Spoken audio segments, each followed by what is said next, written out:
Hello, on se retrouve aujourd'hui pour la présentation d'un petit mini-album un petit peu original puisqu'il est en forme de feuille. Pour le faire, tout simplement, en fait, j'ai cherché sur internet des gabarits de feuilles. Donc, je vais vous montrer ce que j'ai utilisé. J'en avais fait plein, puis finalement, j'en ai utilisé que certains. J'ai trouvé en fait les modèles sur internet. Je les ai mis sur un document Word et je les ai agrandis à la taille que je souhaitais. Donc, voilà les 4 gabarits de feuilles que j'ai utilisés. Alors, la grande feuille un petit peu classique. J'en ai pris un deuxième modèle, voilà, un petit peu plus arrondi, avec un petit peu moins de, voilà, de découpe. Un modèle de feuille un peu plus simple, voilà, une feuille en allongé. Et la petite feuille de chêne, voilà. Alors, elles sont pas très grandes, du coup, j'ai travaillé des petites photos, vous le verrez, qui font 5,5 par 3,5 de haut. Voilà, des petits rectangles. Les photos sont petites, mais je trouve que c'est suffisant. Ça me permettait quand même de pouvoir glisser un petit peu de déco autour. Et tout simplement, pour les relier, j'ai utilisé... Où est-ce que je l'ai mis Ah oui, il est là. Pour la reliure, j'ai utilisé ce petit dice de chez Comptoir du Scrap que j'adore. Il y en a une version qui est en largeur, comme ça. Celui-ci, c'est en longueur. Donc, en fait, je l'ai superposé aux tiges, voilà, qu'on a ici, de mes feuilles. Et ça me permet de pouvoir passer un tout petit anneau, parce que du coup, il est assez dodu, mais un petit anneau suffisait pour les relier. Donc voilà, c'est un lot de 2 dies et franchement, moi, je l'adore. Je m'en sers très souvent et je l'ai notamment utilisé pour mon mini-album rond. Il est juste là, d'ailleurs. Et ben, comme ça, je vais vous remontrer. Voilà, l'autre format, c'est dans ce sens-là. Ça fait un petit rectangle dans ce sens-là. Au lieu d'être en longueur, il est en hauteur, comme ça. Voilà. Donc voilà pour le système de reliure. J'ai hésité un moment, je ne savais pas comment le relier. Je ne voulais pas perforer dans les feuilles. Je trouvais que ça, du coup, on perdait en termes de place. Du coup, j'ai réfléchi un moment, puis je me suis dit, oh, c'est pas mal, comme ça me permet d'avoir quand même l'impression de la tige de la feuille et que ça ressemble vraiment à une feuille.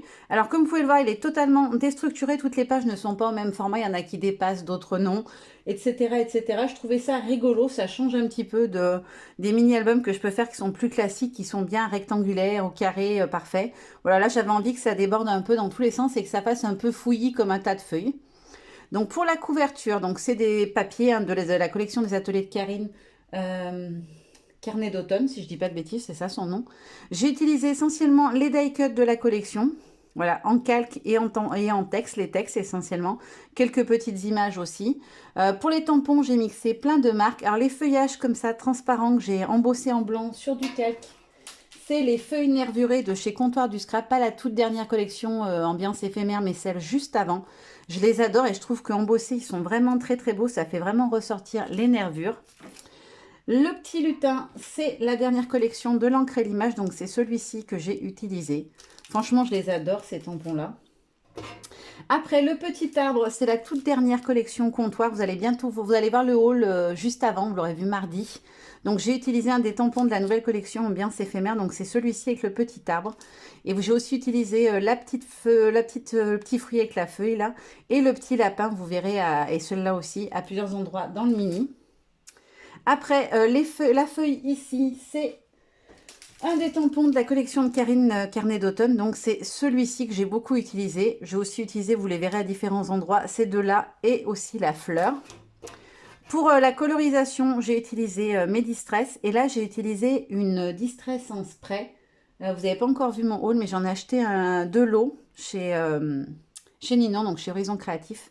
Et du coup, ça fait un effet. Je ne sais pas si ça rendra bien à la caméra, si ça se voit quand même. Je vais regarder le retour caméra. Si on le voit quand même un peu. En fait, c'est un effet or brillant. Voilà, c'est des Distress en spray qui ont un effet de brillance dessus. Quand on tourne, voilà la page, l'intérieur, le recto de la page. Donc là, on a le petit appareil photo de la dernière collection de Karine aussi. Non, pas la dernière, l'avant-dernière, du coup, Carnet d'automne. On retrouve un des feuillages et un autre petit lapinou. Alors celui-ci, il est où l'autre lapinou? Voilà, il est sur une planche thématique plutôt Noël. Mais moi, je trouve, parce qu'il est habillé un petit peu chic avec son costume et son nœud pape. Voilà, c'est ce petit lapinou ici. Voilà, comme je vous l'avais dit, les photos sont petites. Et là, on retrouve encore le feuillage nervuré de Comptoir du Scrap. Après, une autre forme de feuille, voilà, celle-ci. Donc là, c'est un die cut comme le texte de la collection de Karine. Et deux petites feuilles que j'ai tamponnées. Et les petits textes, alors le petit texte, le Dessine-moi l'automne, il vient de... je sais plus quelle planche c'est. Si, c'est celle-ci. L'autre planche format 10 par 15 de la collection Carnet d'automne de Karine. Donc c'est celui-ci. Je crois que j'ai aussi utilisé celui-ci et celui-ci, il me semble, plus loin dans le mini. Là, le petit texte, c'est un petit tampon de fond de chez Comptoir du Scrap de la collection précédente aussi. Il y en a deux différents et j'ai utilisé les deux. Je crois que c'est plus loin que j'ai utilisé le deuxième. Oui, il est là. Donc le deuxième texte sur le thème de l'automne, il est ici. Et voici, hop, la deuxième, le recto de la petite page. La petite feuille. Donc là, on a la fameuse fleur dont je vous parlais juste ici. Un petit calque de la collection, un petit texte, un deuxième calque et une petite feuille nervurée en plus petit format. Et voilà un petit tampon de fond pour donner un peu de contraste. Après, on a la petite feuille de chêne. Pareil, la même fleur, un petit champignon. Alors, les champignons, c'était laquelle collection? Voilà, c'est ceux-là. Je les avais achetés à version scrap pour celles qui ont vu mon haul. C'est un tampon de chez Simpligraphique. Il y a plein de petits champignons et aussi les châtaignes que vous verrez plus loin dans le mini que je trouve très joli. Donc là, c'est ce petit champignon. Et le petit texte journée d'automne, il vient d'où celui-là? Je sais plus. Je crois que c'est un tampon comptoir du scrap aussi, il me semble, si je dis pas de bêtises. Après, de l'autre au recto, on a ceci. Donc le petit lapinou que je vous ai montré au début, donc celui-ci. Avec un petit texte, une autre petite feuille. Alors celle-là de petite feuille, elle vient de la planche de chez les Jolies Créations que j'ai sur le haul que vous avez déjà vu sur la chaîne. Voilà, de la collection automnale des Jolies Créations. Et donc j'ai utilisé toutes les feuilles qui sont là-dessus, essentiellement celle-ci, celle-ci, celle-ci et celle-ci. Et la petite plume aussi que vous retrouverez dans le mini.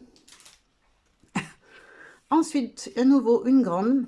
Alors là, j'ai mis le superbe die cut calque qu'on avait. Un petit die cut aussi, deux petites feuilles que j'ai à nouveau colorisées avec les encres mica. En fait, là aussi, il y a des paillettes. Je ne sais pas si on les verra. Peut-être en bougeant un peu, vous les verrez. Donc là, c'est la couleur cuivrée. Là aussi, à chaque fois, j'ai essayé de faire une petite touche de doré ou de cuivré pour apporter un petit peu de brillant et de contraste. Et un petit texte. Hop. Au dos, on a le petit renard sur lequel j'avais craqué à version scrap chez la Scraposphère. La petite feuille de LJC, deux calques et le petit texte. Ensuite, on retrouve ce format-là, la feuille la plus classique, avec un petit feuillage. Donc celui-là de feuillage, je l'ai sorti, me semble, il est où? Voilà, c'est cette planche-là de la collection précédente de Comptoir du Scrap, à la toute dernière, celle d'avant. Et d'ailleurs, vous retrouverez les champis et la petite feuille, il me semble que j'ai dû utiliser une fois dans le mini. À nouveau, le petit feuillage de LJC, le petit kaki et un petit champignon donc de chez Simpligraphique. Au dos, on a un petit arc-en-ciel, c'est un die cut calque. Une petite fleur automnale, c'est une vieille planche de chez Comptoir du Scrap sur le thème de l'automne d'il y a 1 an ou 2. Encore le feuillage LJC et les deux petites feuilles de Karine colorisées. Oups, histoire. Faut que je fasse attention. Après, on retrouve à nouveau la petite feuille de chêne, donc avec les petits champignons. Et ce que je vous disais tout à l'heure, donc les bogues et la petite châtaigne dans son bogue. Hop. Et de l'autre côté, j'ai fait un montage avec 3 des embellissements calques, les die cut calques. La petite feuille nervurée, à nouveau, alors là, vous le verrez peut-être mieux, le côté brillant. J'espère que vous le verrez bien. Je suis désolée, la luminosité n'est pas terrible. J'ai été obligée de mettre une lumière d'appoint parce qu'il fait un temps pourri. Donc, vous me direz, j'espère que les couleurs ressortent quand même bien. Et pour terminer, donc à nouveau, la grande feuille. La toute première, donc là, j'ai utilisé le visage, deux die cut, un die cut calque, le petit lapin et la petite feuille. Et c'est le petit nœud, en fait, du petit lapin que j'ai fait ressortir en irisé. Et la dernière, pour terminer, avec le petit appareil photo. Donc là, le côté irisé est là sur la fleur. On a à nouveau die cut calque et un petit texte, voilà, des die cut plus classiques. Voilà, c'est un petit mini qui est très simple, qui est pas mal travaillé quand même, parce qu'il y a beaucoup de colorisation, de détourage, etc. Et franchement, je trouve ça super sympa. C'est exactement l'effet que je voulais. Voilà, un tas de feuilles, parce que les feuilles, généralement, quand ça tombe jamais joliment et parfaitement. Donc, je suis plutôt contente du résultat. Ça donne vraiment, vraiment ce que j'avais envie. Voilà, j'espère que ça vous aura plu. Je vous fais de gros bisous et je vous dis à très bientôt. Bye bye!